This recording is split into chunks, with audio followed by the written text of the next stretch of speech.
हाय दोस्तों, welcome to my YouTube channel Kumar भाई। और कुमार भाई यूट्यूब चैनल में आप लोगों को स्वागत है। दोस्तों, आज मैं आप लोगों को ले चलता हूँ ये जो श्रावण महीना का आखिरी सोमवार है और आखिरी सोमवार का जो बोलबम है, बोलबम का दृश्य दिखाने में आप लोगों को सीधा मार्गेटा ढिहिंग बुढ़ी ढिहिंग नदी टू तिनसुकिया का दर्शन कराऊंगा, तिनसुकिया शिव धाम का। तो मेरे साथ आप लोग कांवड़िया लोग बुढ़ी ढिहिंग नदी से कैसे जल लेके और लोग तिनसुकिया शिव धाम तक पहुंच जाते हैं, उसका दृश्य दिखाने में आप लोगों को ले चलता हूँ। तो चलिए दोस्तों, मेरा साथ इस वीडियो में बना रहिए। और दोस्तों, एक बात है, आप लोग अगर मेरा इस चैनल में नया है तो नीचे दिया गया लाल बटन को दबा के सब्सक्राइब जरूर कर दीजिए दोस्तों, और लाइक शेयर कमेंट करना मत भूलिएगा। तो चलिए दोस्तों, चलते हैं शिव धाम। बोल बम, हर हर महादेव। धार्मिक शास्त्रों के मुताबिक भगवान शिव जी के जो ज्योतिर्लिंग पर गंगा जल चढ़ाने की परंपरा को कांवड़ यात्रा कहा जाता है। ये जल एक पवित्र स्थान से ले जाकर शिव जी को अर्पित किया जाता है। सावन महीने की शुरुआत 14 जुलाई से हो गई थी और ये भगवान भोलेनाथ की भक्ति का महिमा माना जाता है। मान्यता है कि इस महीने में जो भक्त भोलेनाथ का आशीर्वाद प्राप्त कर लेता है, उसकी हर मनोकामना पूर्ण होती है। भगवान शिव को मानने वाले सावन की महीने में कांवड़ यात्रा लेकर जाते हैं और उन पर जल चढ़ाते हैं। अब आपके मन में भी सवाल आता होगा कि ये कांवड़ यात्रा होता क्या है, इससे जुड़ी नियम क्या है और इसका महत्व क्या है, इतिहास क्या है। आइए आपके सवालों का जवाब जानते हैं। सबसे पहले जान लेते हैं कि कांवड़ यात्रा क्या होती है। दरअसल धार्मिक शास्त्रों के मुताबिक भगवान शिव की ज्योतिर्लिंग पर गंगा जल चढ़ाने की परंपरा को कांवड़ यात्रा कहा जाता है। ये जल एक पवित्र स्थान से अपने कंधे पर ले जाकर भगवान शिव को सावन की महीने में अर्पित किया जाता है। इस यात्रा के दौरान भक्त बोल बम भोले के नारे लगाते हुए पैदल यात्रा करते हैं। कहा ये भी जाता है कि कांवड़ यात्रा करने वाले भक्तों को अश्वमेध यज्ञ के समान पुण्य मिलता है। कांवड़ यात्रा का इतिहास बहुत पुराना है। शास्त्रों के मुताबिक भगवान शिव के परम भक्त परशुराम ने पहली बार इस कांवड़ यात्रा को सावन के महीने में ही किया था। तभी से ये कांवड़ यात्रा संतों ने शुरू की और सबसे पहले साल 1960 में सामने आई थी।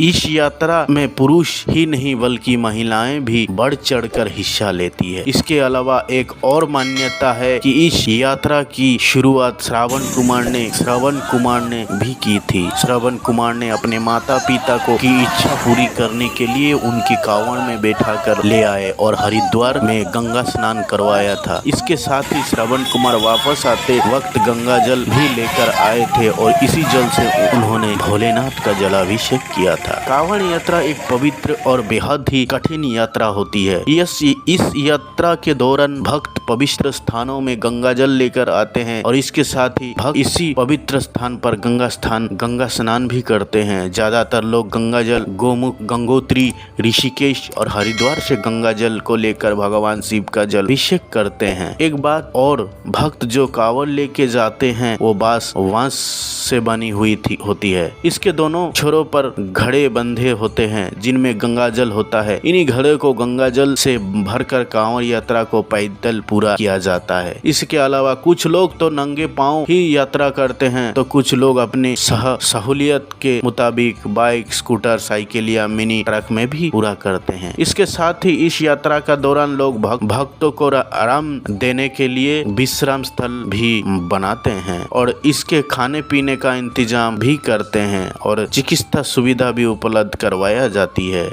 इस यात्रा को लेकर कुछ नियम भी है जो बेहद कठिन होते हैं। कांवड़ यात्रा के दौरान कांवड़िया अपनी कांवड़ को जमीन पर नहीं रख सकते हैं। इसके अलावा बिना नहाए हुए इसको छूना पूरी तरह से वर्जित है। कांवड़ यात्रा के दौरान कांवड़िया मांस, मदिरा या किसी प्रकार का तामसिक भोजन का ग्रहण करना वर्जित माना गया है। इसके अलावा कांवड़ को किसी पेड़ के नीचे भी नहीं रख सकते हैं। शास्त्रों के अनुसार कांवड़ यात्रा के 3 प्रकार बताया गया है। पहले ही सामान्य कांवड़ यात्रा, सामने कांवड़िया अपनी जरूरत के हिसाब से और थकान के मुताबिक जगह जगह रुकर आराम करते हुए यात्रा को पूरा कर सकता है। दूसरी है डाक कावड़। इस यात्रा में कावड़िया जब तक भगवान शिव को जलाभिषेक नहीं कर लेता तब तक लगातार चलते रहना पड़ता है। इस यात्रा में कावड़िया आराम नहीं कर सकता है। तीसरी होती है दांडी कावड़। इस कावड़ यात्रा में कावड़िया गंगा किनारे से लेकर जहाँ पर भी उसे भगवान शिव का जलाभिषेक करना है वहाँ तक दंड करते हुए यात्रा होती है। इस यात्रा में कांवड़िया को 1 महीने से भी ज्यादा का समय लग सकता है। बोल बम बोलने वाले पर बाबा अपनी विशेष कृपा प्रकट करते हैं। कांवड़िया पथ पर बोल बम का घोष अनवरत गूंजता है। बोल बम से अदृश्य शक्ति कांवड़िया को मिलती है, जिससे बाबा दरबार बोल बम के सहारे पहुंच जाते हैं। चलिए हम सब मिल के बोलते हैं बोल बम हर हर बम, बोल बम हर हर बम।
थैंक यू दोस्तों, कैसा लगा मेरा ये वीडियो?